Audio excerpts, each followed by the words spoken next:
वाजपेयी जी को। शोभा जी मूलतः हरदा मध्य प्रदेश से हैं और लंबे समय तक शासकीय शिक्षिका के रूप में अपनी सेवाएं दे चुकी हैं। उन्होंने हरदा से लगभग 4 किलोमीटर दूर स्थित एक उड़ा गांव है, जो लगभग 4-5 किलोमीटर दूर है हरदा से। वहां पे वो माध्यमिक विद्यालय में वर्षों तक कक्षा छठी से आठवीं के बच्चों को हिंदी, अंग्रेजी, विज्ञान, सामाजिक विज्ञान इस तरह के विषय उन्होंने पढ़ाए हुए हैं। और बच्चों को पुस्तकों से जोड़ने का जो उनका प्रयास है वो बहुत पुराना है। 1989 में उन्होंने सबसे पहले एक गांव में जहां पे वो पोस्टेड थी स्टार्टिंग में, तो एक पुस्तकालय की शुरुआत की थी। और आज भी वे अपने 4-5 साथियों के साथ में हरदा जिले के 4-5 बस्तियों में लगभग चहक नाम से पुस्तकालय की जो ये पहल है वो चला रही हैं, जहाँ पे हर रविवार वहाँ वो बच्चों के साथ खेल-खेल में सीखने की गतिविधियाँ, कहानी सत्र, पठन-पाठन, ये सब वो बहुत सुंदर वातावरण एक वो तैयार करके रखती हैं अपनी टीम के साथ में। तो कहानियों का भी शोभा जी को बचपन से ही शौक रहा है। तो सुनते हैं आज हम शोभा जी की जुबानी उन्हीं की स्वलिखित कहानी। तो Shobha ji, over to you. जी, शुक्रिया पाभी। और सहजीवन को भी बहुत बहुत धन्यवाद कि आज बड़ों के मंच पर कहानी पढ़ने का अवसर प्रदान किया। बच्चों के साथ मेरी गतिविधि तो हमेशा होती ही रहती है। तो मैं अपनी कहानी शुरू करती हूँ। उसका नाम है छोटू की वापसी। छोटू, देखो तुम यहाँ नदी से बाहर मत निकलना। जैसे ही माँ की आवाज कान में पड़ी, छोटू ने झट से पूछा, क्यों अम्मा? अरे बेटा, यहाँ नदी के किनारे पर बहुत सारे लोग आते, किसी ने तुमको घूमते फिरते देख लिया, पकड़ कर ले जाएंगे, अम्मा ने समझाते हुए कहा। छोटू को घूमने फिरने और हर एक नई चीज को जानने समझने का बड़ा शौक था। नदी के जीव जंतु हो या किनारे के पेड़ पौधे, जानवर या इंसान, वह सब के बारे में जानना चाहता था।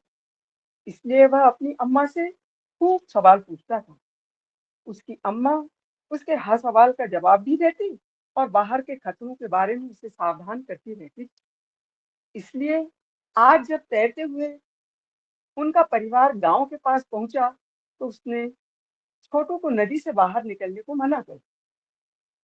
पर छोटू कहाँ मानने वाला था। उसे लगता था वह अब बड़ा हो गया है और अम्मा अभी भी उसे बच्चा समझकर डराती रहती। उसने मन ही मन सोचा, कोई इंसान भला उसे क्यों पकड़ेगा। तो मौका पाते ही वह चुपके से नदी से बाहर निकल। सुबह की सुहानी हवा में ठंडी ठंडी रेत पर घूमते घूमते छोटू किनारे से कितनी दूर निकल आया, उसे पता ही नहीं चला। नदी से कुछ दूर किसी पेड़ पर उसे पीले पीले फल लटकते दिखे। उन्हें पास से एक देखने। सेकंड, शोभा जी थोड़ा माइक पास रखेंगे तो थोड़ा आवाज स्पष्ट आएगी। थोड़ा आवाज बहुत कम आ रही है आपकी। ओके, तो बढ़ा देती हूँ। जी,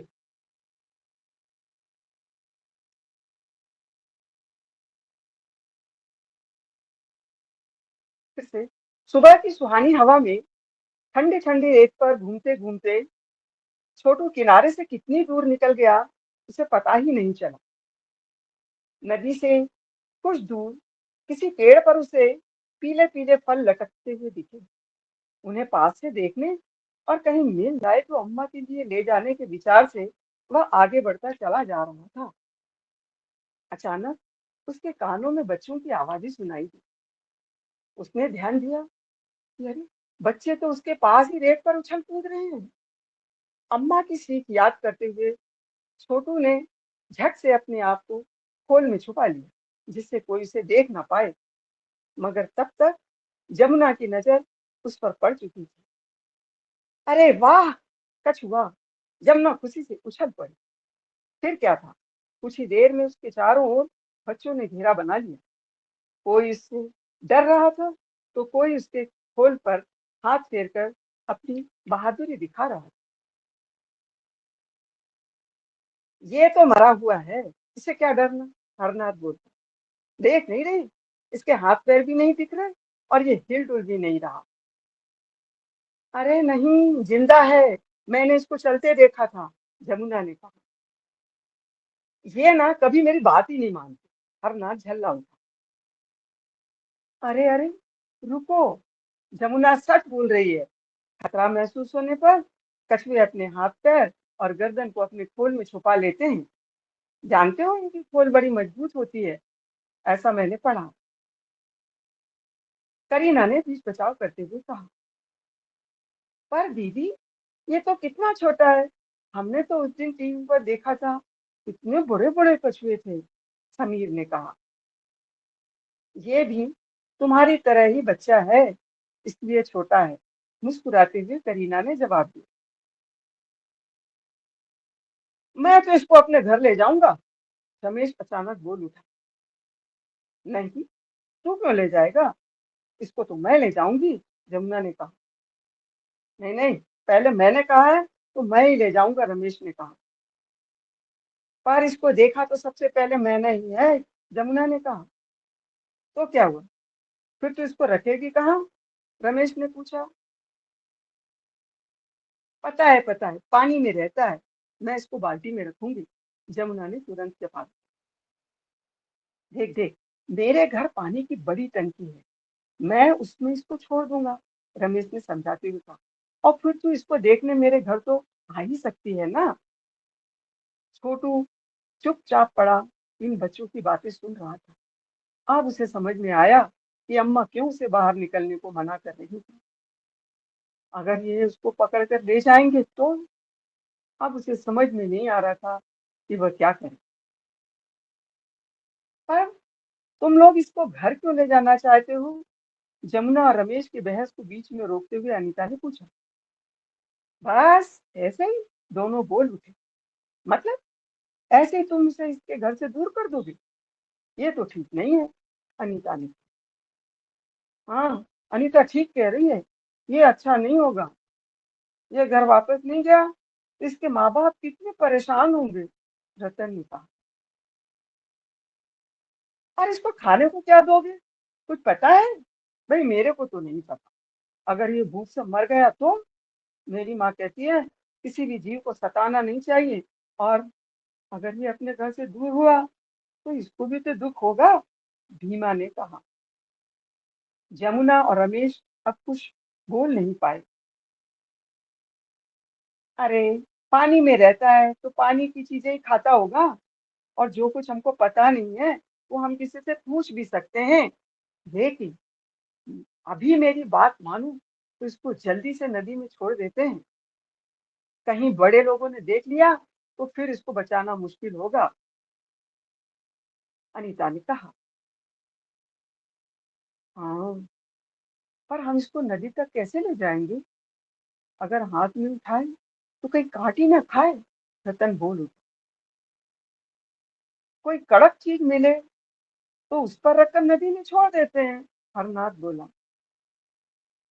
ठहर जा, कहती हुई जमुना दौड़ती हुई गई और एक लकड़ी का पटिया लेकर वापस आई।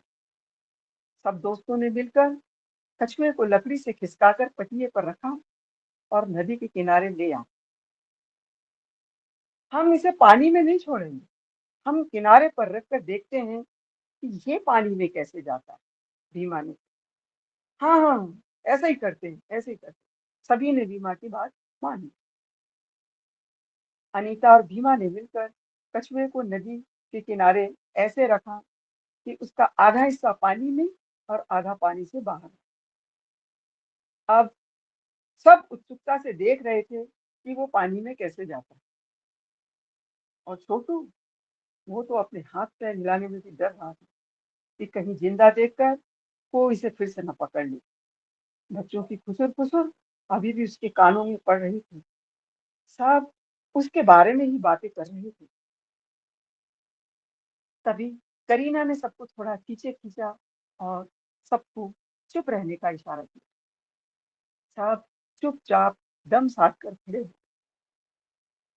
शांति महसूस होते हुए छोटू ने चुपके से अपनी गर्दन निकाली और पीछे मुड़कर देखा। अगले ही पल उसने पानी में दौड़ लगा दी। सारे बच्चे उसको जाते देखकर खुशी से तालियां बजाने लगे। अब तो वो अपने घर चला जाएगा, रतन ने राहत की सांस लेते हुए कहा। छोटू, कहाँ चला जाता है रे तू? कितनी देर से तुझे बुला रही हूँ और तू ऐसे बोलता ही नहीं। अम्मा ने छोटू को देखते ही कहा। अब छोटू की समझ में नहीं आ रहा है कि वो अम्मा को बताए या नहीं कि उसके साथ क्या हुआ।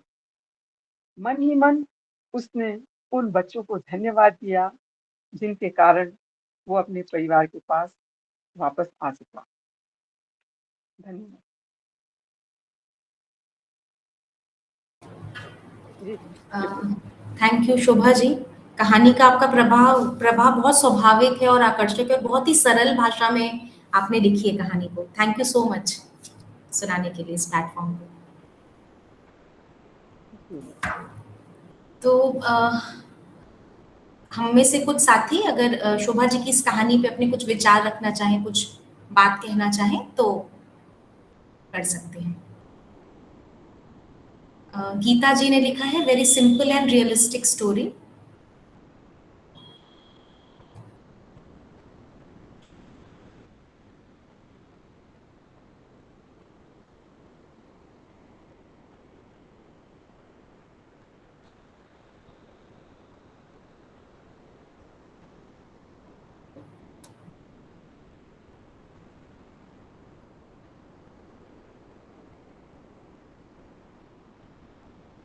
साथ ही में उन्होंने ये भी लिखा है कि बच्चों का जो पॉइंट ऑफ व्यू है वो बहुत ही ब्यूटीफुली नरेटेड आपके द्वारा भी किया गया।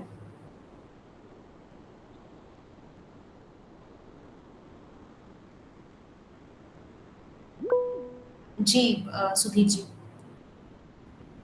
नहीं, मैं तो सिंपल एक यही बात कह रहा हूँ कि इस ग्रुप में अर्पणा जी हैं जो पिछले सेशन में जिन्होंने कहानी सुनाई, पिछले या उससे पिछले में कहानी सुनाई थी, उनका लगातार ये मानना रहा है कि एक कहानी से दूसरी कहानी में जाना और दूसरी से तीसरी में जाना थोड़ा मुश्किल होता है। कई बार हम कहानी के साथ अटके रहते हैं तो ख्याल नहीं आता कि क्या बोले, है ना। कई बार नहीं बोलते तो इसका ये मतलब नहीं कि कहानी अच्छी थी या कहानी कैसी थी, मतलब कई बार कहानी के साथ हम अटक जाते हैं तो सोचने का कई बार वक्त चाहिए होता है कि क्या टिप्पणी करें कहानी पर या कैसा अपनी राय रखें। कहानी में खो जाते हैं, मतलब ऐसा कहना ज्यादा अच्छा रहेगा। नहीं, शोभा जी ने काफी अच्छी कहानी सुनाई है। हालांकि कुछ नेट की दिक्कत थी जिसकी वजह से बीच में शायद कुछ लाइनें अंदाजे से समझनी पड़ी थी, तो नेट का मुझे लगता है सबको थोड़ा आगे से ध्यान रखने की जरूरत है। और जैसा गीता जी ने भी लिखा है कि किस तरीके से मतलब पहली कहानी और इस कहानी में कि कैसे एक चीज को लेखक कितने विस्तार से नरेट करता है, ये उसका अपना फैसला है ना।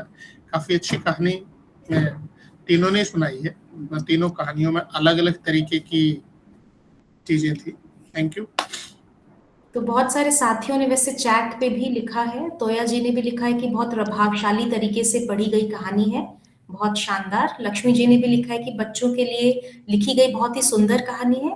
और हितेश जी ने भी लिखा है कि बहुत सुंदर कहानी है, बाल मन की संवेदनाओं की बेहतर प्रस्तुति।